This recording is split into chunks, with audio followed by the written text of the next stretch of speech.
10 tips for hopefully passing your driving test in the year 2024. I've made this video because I want to help you guys. I want to help you succeed. I want you to pass your driving test, hopefully the first time. Secrets. Are there any secrets? No, there are no secrets to passing your driving test. Just some helpful top tips. So the first one I would say is have regular lessons. It's really important that you have regular lessons. When I say regular, I'm talking once a week at least. Hopefully, if you can afford it, a 2-hour lesson. When you have regular lessons, you can slowly build upon week upon week upon week. You're not having big gaps. You're not going to forget stuff that easily. So yeah, regular lessons. If you can afford more driving lessons, great. Have more driving lessons. If you can't, obviously 1 a week is probably the minimum that you need. So one lesson or a 2-hour lesson a week is good enough. It's nice and consistent. So that's my first top tip. When you're doing driving lessons, be present. And what do I mean by that? You know, yes, you're going to turn up for your driving lesson, but are you actually concentrating? Are you being present in the moment? Are you listening to what you're being told? Are you taking on board the information that the person sat next to you is giving you? I tend to find a lot of my pupils who sit there and they're very passive, and passive doesn't really work. You know, you're going to take a lot longer to learn the things, the skills, the subjects that you need to do to be a safe driver and therefore pass driving tests, because you're not really being present. You don't just learn by osmosis, okay? So you don't just learn by just being there. You have to be present. So that's my second tip. Third tip would be to reflect after the lesson. So when you get in your house, don't just jump on the PlayStation. Don't just go out to the pub. You know, sit down and reflect and think, what have I been doing today with my driving instructor? What have I achieved? What have I done well? What do I need to improve, perhaps? If there's something you need to kind of work on, if there's an improvement or an area to kind of you're struggling with, maybe roundabouts, maybe moving off quickly at junctions. So have a think about it. Maybe even have a notepad where you can write down the stuff that you feel like you need to improve on. It's in your head then, but also you could take it to your next driving lesson and say, hey, I need to work on X, Y, and Z.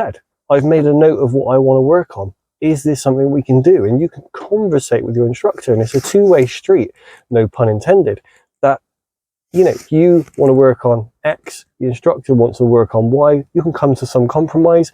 You can do a bit of X and a bit of Y. You know, if you wanted to work on junctions, but the instructor wants you to do work on a maneuver, let's say, well, why don't you spend half the time on junctions and half the time on a maneuver? But just make sure you are aware of what you think you need to improve on.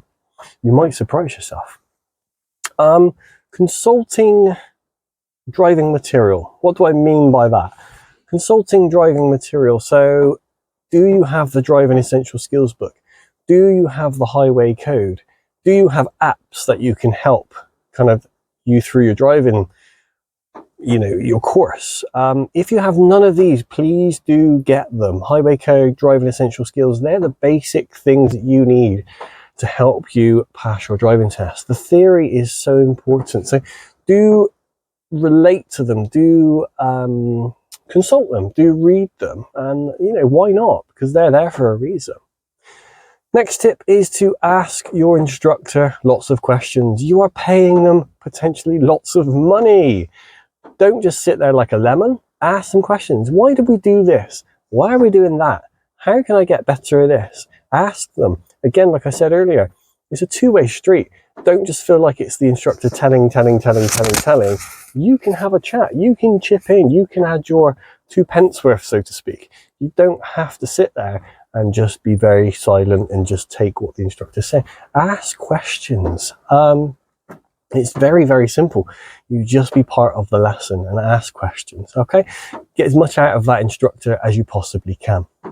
Now, when you're on your driving lessons, it's really important to anticipate. So anticipating what is happening in front of me, what is happening a bit further on down the road.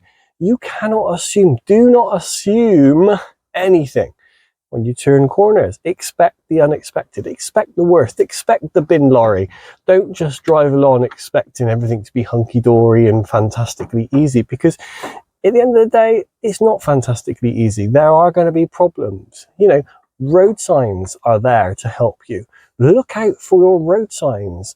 They are the clues. They are the bits of information that are going to help you. If there's a no entry, if there's a right-hand turn, those kind of things. Just keep your eyes peeled, because at the end of the day, they're there for a reason. It's not just there for the fun of it.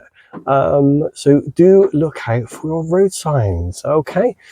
Constantly think ahead. Try and be proactive, not reactive. I say this to a lot of my pupils. Be proactive. Don't be reactive. Oh, okay, I'll think about what's happening up ahead instead of what's happening in front of me.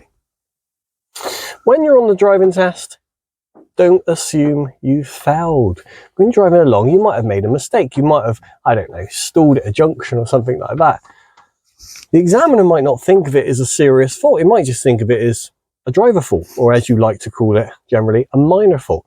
It might not go down as anything at all. It might be that you just kept control. Fantastic. You're now worrying about that fault when actually it's not really a fault. And all of a sudden you're driving along, you're making more faults and more faults and more faults because you're thinking about the one that's happened earlier. Forget it.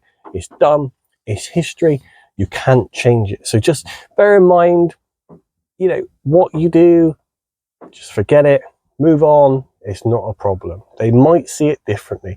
If no one's affected by you stalling, it's probably not going to be a serious fault. Okay? Don't get distracted. So when you're driving along, the examiner will have an iPad on its lap, or their lap, or her lap, or his lap.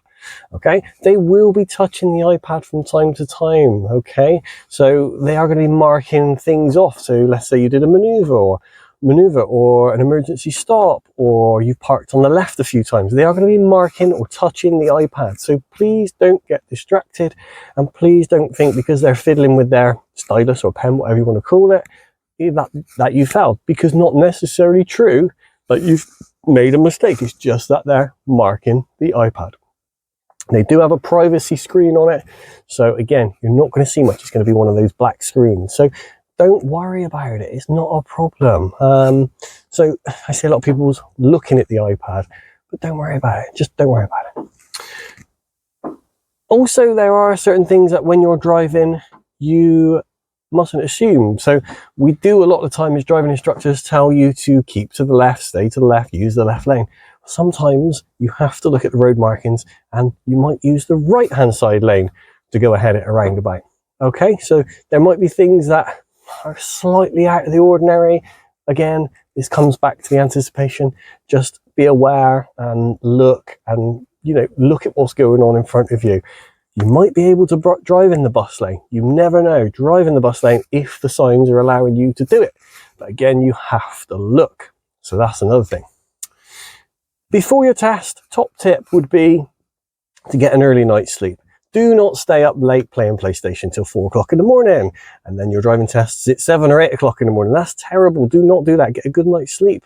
Not the day before of the morning, have a good breakfast, have a caffeinated drink, have a snack before you go for your driving test. You want to be on top form. You do not want to be tired and, I've got a really painful stomach because I'm really hungry. Have a sip of water. Don't forget to use the toilet if you need it at the test centre, because more often than not, the test centre does have a toilet. That's for a nervous wee as well as anything else you need to do. Those are my kind of top tips in a nutshell. Hopefully it's helped you. I'll probably put up some more as time goes by, but those are the ones I can think of off the top of my head. Hope you've enjoyed that. Don't forget to like, comment and subscribe if you want to, and we'll probably put some more videos up in the future. Other than that, safe driving, good luck with driving lessons, and hope to pass your driving test.